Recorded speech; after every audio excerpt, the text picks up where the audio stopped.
Good morning, students. Today we will discuss about how many types of e-communication. Clear?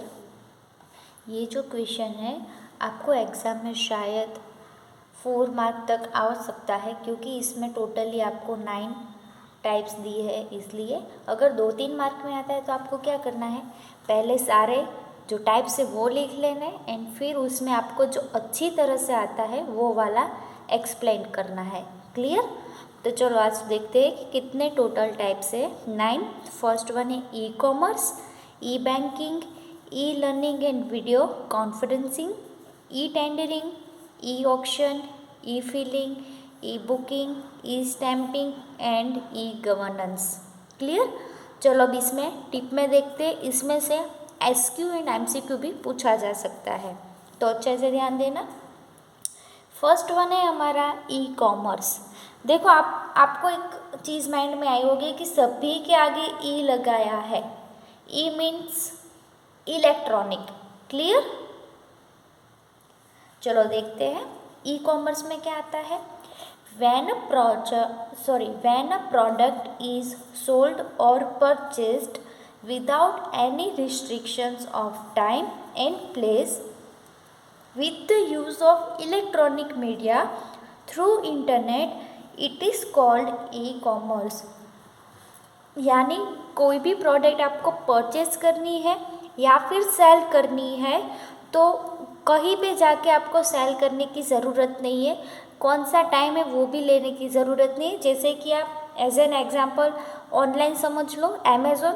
आप घर पे बैठकर कहीं कुछ भी जो चाहे आप बाय कर सकते हो और उसके लिए कोई टाइम फिक्स नहीं होता है कि रात के 12 बजे भी आप करो, दोपहर के 1 बजे भी करो तो भी चलता है। यानी कोई रिस्ट्रिक्शन वहाँ पे टाइम एंड प्लेस का नहीं है। Clear? With the use of electronic media through internet, यानी कि आपके पास स्मार्टफोन होगा तो भी चलेगा, लैपटॉप, पीसी कुछ भी चलेगा, लेकिन उसमें इंटरनेट होना चाहिए। तो ये ट्रेडिंग आप जो कर सकते हो, सेल या purchase without restriction time and place का और यूज़ ऑफ इंटरनेट का, तो उसको हम क्या बोलेंगे, e commerce. E commerce is also called online shopping. E commerce को हम ऑनलाइन शॉपिंग भी कह सकते हैं। ये एसक्यू में आ सकता है कि ऑनलाइन शॉपिंग हम किसको बोलेंगे, ई बैंकिंग को, आरटीजीएस को, ई कॉमर्स को या ई ऑक्शन को। तो आपको आता ही है, ई कॉमर्स को हम ऑनलाइन शॉपिंग भी बोल सकते हैं। Next, business units display the product manufactured by them, services offered on website or advertise them on television, encouraging viewers to place online orders।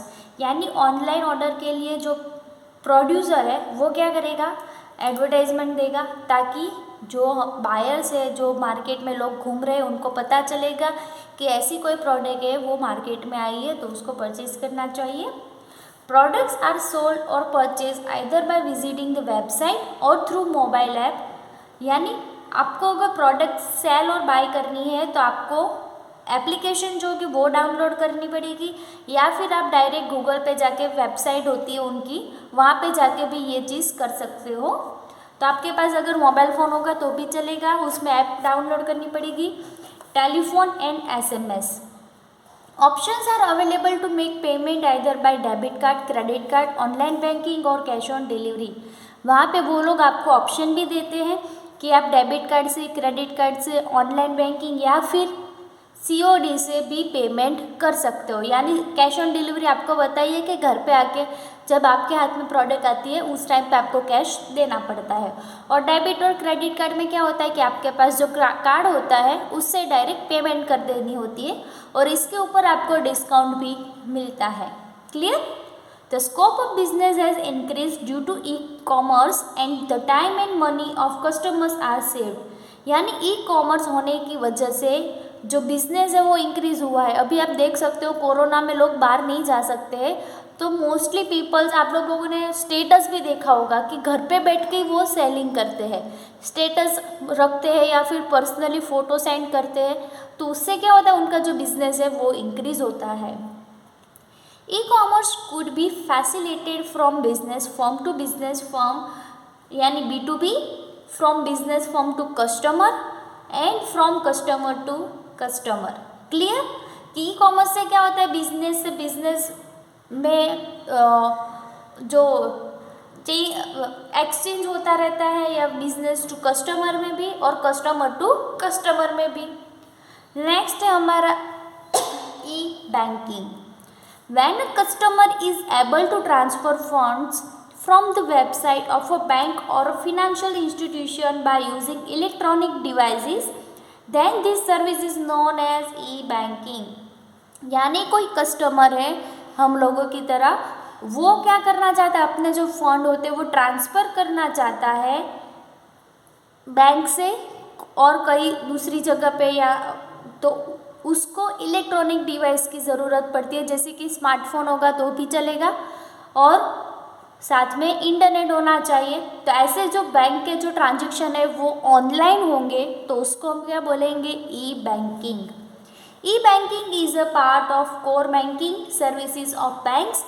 E banking can be identified as internet banking, online banking और virtual banking.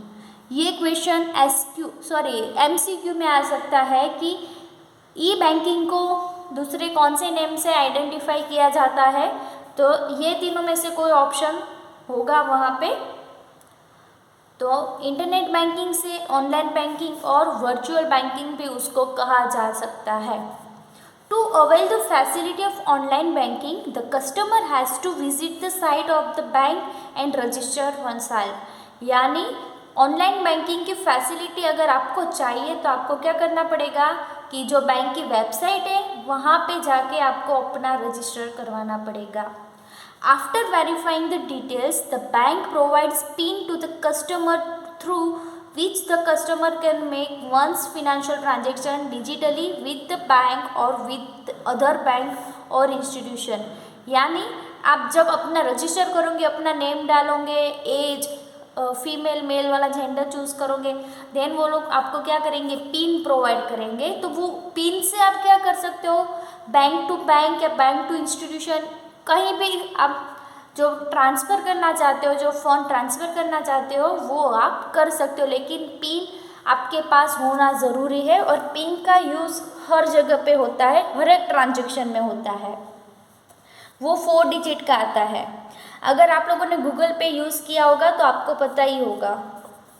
When the same procedure is followed for financial transactions through a mobile phone, it is called mobile banking और M banking। यानी ये सारी procedure है जो आप fund transfer करना चाहते हो, वो मोबाइल से अगर आप कर रहे हो तो उसको हम क्या बोलेंगे, M banking. Clear? Mobile banking and E banking, electronic banking, दोनों में थोड़ा डिफरेंस हो जाएगा। ई बैंकिंग यानी मोबाइल में भी हो सकता है, और ये आपके पास लैपटॉप होगा, पीसी होगा, टैबलेट होगा, सभी से हो सकता है। लेकिन अगर पर्टिकुलरली आप मोबाइल से कर रहे हो तो उसको बोलेंगे एम बैंकिंग, मोबाइल का एम। क्लियर? ई बैंकिंग भी बोला जा सकता है, लेकिन मोबाइल से होगा तो ई एम बैंकिंग बोलेंगे। चलो next, ECS, electronic clearing services. Facility of transferring money from one bank to another bank और to another institution through electronic system is known as ECS। यानी आप जो मनी एक बैंक से दूसरी बैंक में या फिर कोई इंस्टीट्यूशन में ट्रांसफ़र करना चाहते हो इलेक्ट्रॉनिक सिस्टम से, तो उसको हम बोलेंगे electronic clearing services. This facility or service is available to the account holders of the bank। यानी जो बैंक का अकाउंट होल्डर है, हम लोग भी है क्योंकि हमारे पास भी अकाउंट है ही बैंक का, तो ये फैसिलिटी का यूज़ हम लोग भी कर सकते हैं। It is known as electronic clearing services. यानी जो अकाउंट होल्डर होता है उसके पास ये सर्विसेज अवेलेबल होती है और उसको हम बोलेंगे electronic clearing services. ECS is useful for receiving as well as paying money। यानी ECS से आप रिसीव भी कर सकते हो और पे भी कर सकते हो मनी को। Large institution take the advantage of ECS to make regular payment such as salary, जैसे कि एस्पायर एग्जाम्पल कि जो लार्ज इंस्टीट्यूशन होता है जैसे कि एस्पायर है, तो वो इसका यूज़ कब करते हैं? पेमेंट करने के लिए, सैलरी का पेमेंट करने के लिए, पेंशन देने के लिए, इंटरेस्ट लेने या देने के लिए, रिसीव या पे करने के लिए, डिविडेंड जैसे कि शेयर कंपनी है वो डिविडेंड जब अपने शेयर होल्डर को देते हैं तब। Individual customers of the bank use ECS to pay bills such as insurance premium. Individual customer यानी जैसे कि वन पर कस्टमर, जैसे कि अगर मैं ये ECS का यूज़ करती हूँ तो कब करूँगी? इंश्योरेंस प्रीमियम पे करने के लिए, लाइट बिल पे करने के लिए, टेलीफोन बिल, मंथली इंस्टॉलमेंट, ये सब कुछ रेगुलर पेमेंट करने के लिए मैं ECS यानी इलेक्ट्रॉनिक क्लियरिंग सर्विस का यूज़ करूँगी। Clear? ECS transactions are notified to customers through SMS to their registered mobile numbers. यानी ECS ट्रांजेक्शन्स जो होते हैं वो आपका कस्टमर को SMS भेजता है एंड जो SMS वही नंबर पे जाता है जो आपने स्टार्टिंग में अपना जो मोबाइल नंबर है वो अकाउंट के साथ लिंक करवाया वो वाला। नेक्स्ट आता है हमारा RTGS। The online service is available to the customers of a bank to transfer amount from one account to another almost instantly और within a very short time is known as RTGS, real time gross settlement.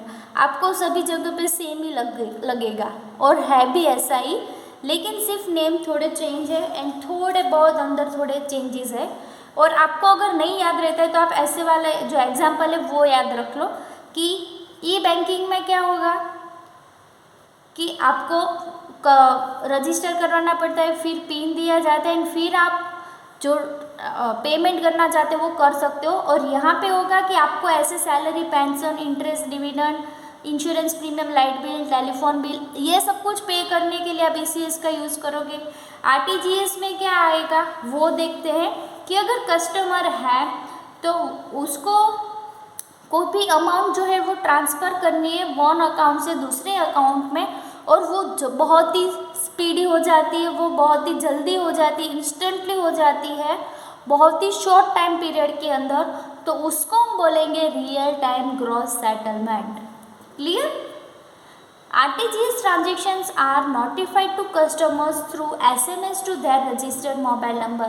आपका जो registered mobile number है तो वो SMS through आपको notification देते हैं।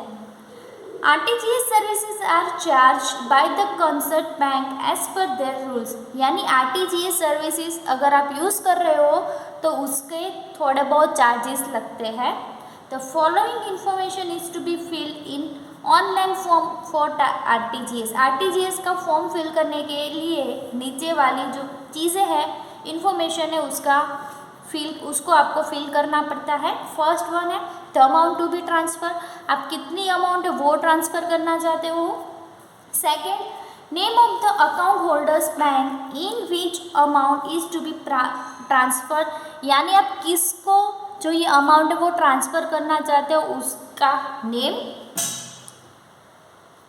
The account number of the account holder of the bank in which amount is to be transferred, यानी जो सामने वाला जो अकाउंट होल्डर है उसका भी अकाउंट होल्डर है वो नहीं, पहले तो अकाउंट होल्डर का नेम एंड फिर अकाउंट नंबर बोला है, account number. Clear? Account holder है उसका फुल नेम एंड उसका अकाउंट नंबर क्या है वो IFC, ये न्यूमेरिकल होता है। आप लोग शायद पासबुक में देखा होगा IFC कोड ऊपर लिखा होता है, उसकी भी यहाँ पे RTGS में ज़रूरत पड़ती है। पहले क्या था कि गूगल पे में भी IFC की ज़रूरत पड़ती थी, लेकिन अब नहीं पड़ती है। सिर्फ आप फ़ोन नंबर डालोगे directly account number, IFC code, वो सब कुछ आ जाता है। तो बहुत सारी फैसिलिटी अब गूगल पे हो गई है। चलो नेक्स्ट वन देखते हैं, e learning and video conferencing. Education imparted obtained outside the classroom through electronic media without any limitation of time and place is called e-learning। ये बात जो है वो भी आप घर पे बैठ के कर रहे हो। आप लोग क्लास में बैठकर स्टडी नहीं कर रहे हो, घर पे बैठ के इंटरनेट का यूज़ करके इलेक्ट्रॉनिक मीडिया का यूज़ करके, यानी टेलीफोन का आपके पास जो स्मार्टफोन है उसका यूज़ करके without time limit and place limit आप जो लर्निंग कर रहे हो उसको हम क्या बोलेंगे, e learning. Clear? This type of education is called online learning, electronic learning और इंटरनेट लर्निंग। ई लर्निंग को हम क्या बोलेंगे, online learning, electronic learning and internet learning. अगर आपको कोई ऐसा घर पे बैठ के बोला ना कि आप अभी क्या कर रहे हो, तो आप बोल सकते हो कि हम ऑनलाइन लर्निंग कर रहे हैं या फिर इंटरनेट लर्निंग कर रहे हैं, ऐसा आप बोल सकते हो smartly. Through internet lectures and videos uploaded on various academic websites, education can be obtained in accordance with the curriculum on mobile phones and computers। यानी जो इंटरनेट थ्रू आपके जो वीडियोस है, लेक्चर्स है, वो वेबसाइट पे अपलोड होते हैं या फिर यूट्यूब पे अपलोड होते हैं आपके सिलेबस के हिसाब से, तो उसको आप अपने मोबाइल फ़ोन में या कंप्यूटर में बैठकर देख सकते हो।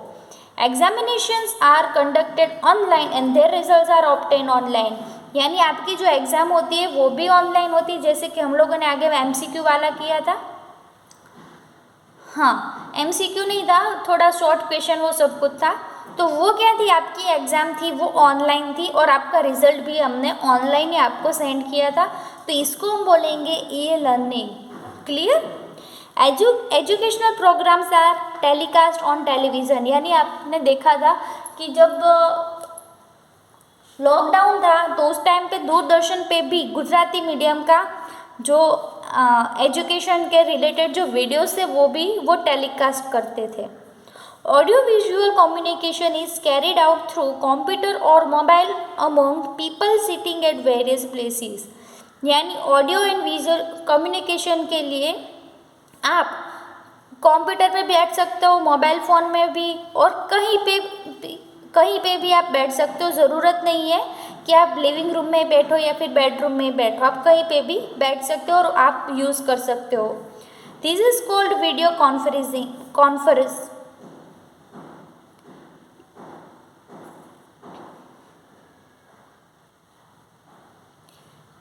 ऑडियो विजुअल में क्या होता है कि आपको बोलना भी है एंड सुनना भी है एंड देखना भी है।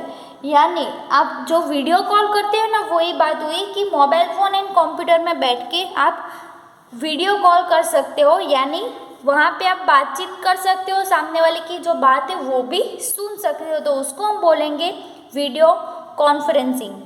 Here communication process is two way. यानी यहाँ पे टू वे में कम्युनिकेशन होता है, क्योंकि आप बोलते भी हो और देखते भी हो और सामने वाला भी देखता भी है एंड बोलता भी है, यानी टू वे हो गया। नेक्स्ट वन है हमारा e tendering. Advertisements are given by an institution to obtain services for constructions और sale and purchase in bulk और फॉर एनी अदर सर्विसेज। यानी आपने देखा होगा और सुना भी होगा कि जो सिविल इंजीनियर है वो कंस्ट्रक्शन का जो वर्क होता है वो करते हैं, एंड कंस्ट्रक्शन करने के लिए पहले उनको टेंडर पास करना पड़ता है। तो टेंडर पास ऑनलाइन अब होता है, तो उसको हम बोलेंगे e tendering, electronic tendering. Clear? चलो, advertisements are given by institution और ऑब्टेन सर्विसेज फॉर कंस्ट्रक्शन और सेल और परचेज। यानी कंस्ट्रक्शन का सेल एंड परचेज करने के लिए जो बिल्डर होता है वो क्या करता है, एडवर्टाइजमेंट देता है, और ये सेल और परचेज बल्क में भी होता है एंड सिंगल वन भी होता है। तो ये जब वो लोग कंस्ट्रक्शन का वर्क लेना चाहते हैं हाथ में, तो पहले उनको टेंडर परचेज करना पड़ता है। क्लियर? जो वर्क हाथ में लेना चाहता है, वो जो वर्क करना चाहता है, वो बिल्डअप करना चाहता है, तो उसको परचेज करना पड़ता है, एंड जो ऑफिस में बैठ के टेंडर पास करता है तो उसके लिए ये क्या हो गया, सेल हो गया। Many organisation show interest for the concern work, they send their quotation terms and conditions. यानी बहुत सारी ऑर्गेनाइजेशन है जो टेंडरिंग में इंटरेस्टेड है, और उनके अलग अलग कोटेशंस होते हैं खुद के, उनके हिसाब से टर्म्स एंड कंडीशंस वाले।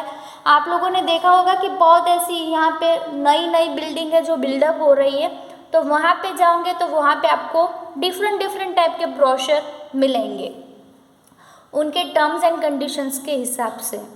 Tendering is the process of sanctioning work permit to a company when this entire procedure is conducted online in it is called e tendering. यानी ये वर्क परमिट के लिए कंपनी के पास से जो प्रोसेस करनी पड़ती है टेंडर पास करने के लिए, वो सब कुछ जब ऑनलाइन होता है तो उसको हम बोलेंगे e tendering. Clear. Next one है e auction. E-auction means a type of auction carried out through the electronic media. Auction यानी उसको हिंदी में बोलते हैं नीलामी। यानी जो अगर कोई चीज़ है उसको मैं बेचना चाहती हूँ, लेकिन ऐसे नहीं डायरेक्टली 1% को बेच दूँगी, तो वो इतनी कीमती है कि मैं बहुत सारे लोगों को बुलाऊंगी और सब लोग बोलेंगे ये 10 रुपीज़ में चाहिए, दूसरा बोलेगा ये 20 में चाहिए, तीसरा बोलेगा 50 में चाहिए। तो ये चीज़ है उसके ऊपर जो ये ऑक्शन कर रहे हैं उसको हम क्या बोलेंगे? ऑक्शन। लेकिन जब ये ऑनलाइन होगा तो उसको बोलेंगे ई ऑक्शन, यानी इलेक्ट्रॉनिक ऑक्शन। इन शॉर्ट नीलामी। आप लोगों ने शायद स्वर्ग मूवी देखा होगा गोविंदा का, तो उसमें है जो उनकी हवेली होती है उसका ऑक्शन होता है उस टाइम पे। In this process, the buyer and the seller make a bid for the products as they do in the market, but here it is done through a virtual market electronically. This is called e-auction. दूसरा name मैं भूल गई।